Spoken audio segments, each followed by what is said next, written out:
আপনাদের রাজশাহী এলাকার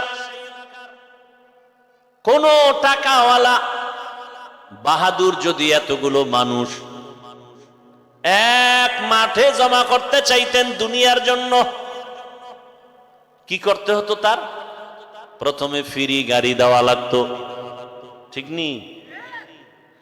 আর ফ্রি গাড়ি দিলেও এই বেহেশতি মানুষ কেউ আসতো না, গাঞ্জাখোরেরা লাইনে দাঁড়ায় যেত।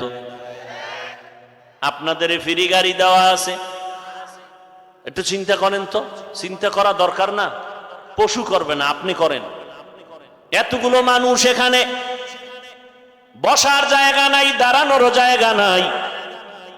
আর একটা নাকি পুরুষের প্যান্ডেল বাহিরে আছে, আবার আম্মা জানের জন্য তো কত প্যান্ডেল অপেক্ষমান। নিজের টাকা দিয়ে কেউ পায়ে হেঁটে এখানে আসছেন।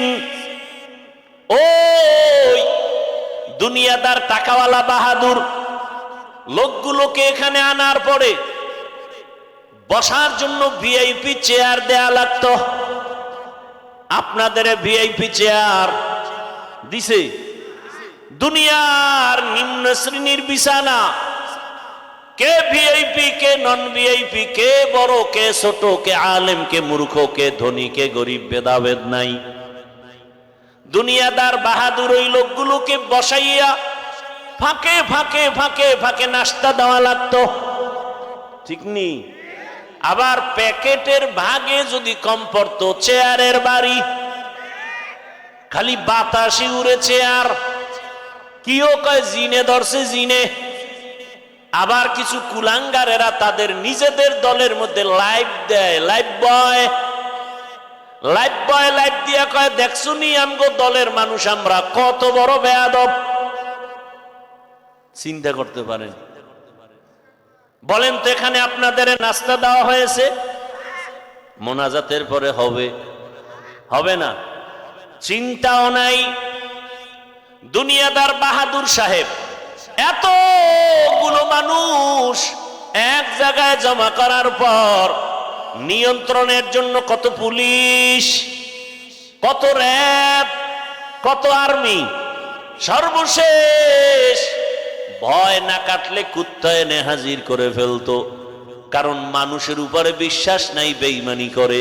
কিন্তু একটা কুকুর কোনোদিন মালিকের সাথে বেঈমানি করে না। এবার একটু চিন্তা করেন তো, এই প্যান্ডেলটাকে নিয়ন্ত্রণ, সবাই বসা, কে বুড়া কে গুড়া, কে ধনী কে গরিব, কে বড় ছোট, সব একাকার, চুপচাপ, কোনো আওয়াজ নাই। নিয়ন্ত্রণের জন্য কত টিম পুলিশ আছে? একেবারে যে যেখানে দাঁড়ানো চুপচাপ। এই মুহূর্তে কেউ টেলিফোন করলে কেটে দিবে, কি না মজা করে কথা বলবে? আবার যদি দেয় আবার কাটবে। 4-5 বারের পরেও যদি দেয়, এবার ধৈর্য মাথা নত করে বলবে, এই মিয়া 4 বার কাইটে দিলাম, আবার তুমি ফোন দাও, বুঝো না ব্যস্ত আছি। আর যদি টেলিফোনটা ঘরের ম্যাডাম থেকে আসে, আজকে রাত্রি উপায় নেই। এখান থেকে শিক্ষার কিছু আছে? কি আছে?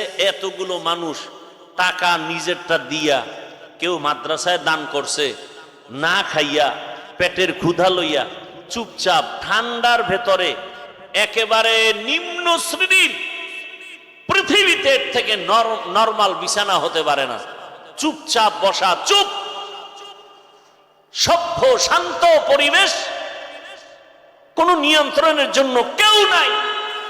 এটা কেমনে সম্ভব? মুসলমান ভালো করে লিখে রাখো, ইসলাম মানলেই এটা সম্ভব। এটা ইসলাম পারে, আর কেউ পারে না। এজন্য ইসলাম দরকার এই জমিনকে ঠান্ডা করার জন্য। দুনিয়ার কেউ জমিনকে ঠান্ডা করতে পারবে না একমাত্র ইসলাম ছাড়া। আল্লাহ হেদায়েত দান করুন।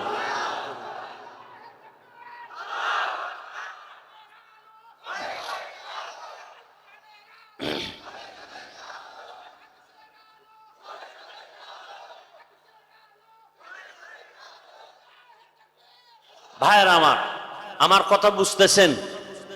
ইসলাম চিনি না, আলোচনা নাই। আমরা মনে করি ইসলামে এটা আছে সেটা নাই। ইসলামে নাই বলতে কিছু নাই। হ্যাঁ, অন্যায় নাই, মিথ্যা নাই, জুলুম নাই, অত্যাচার নাই, দুর্নীতি নাই। ইসলাম আল্লাহর দেওয়া কোরআন পারফেক্ট, পাওয়ারফুল, কোন দিকের দুর্বলতা নাই।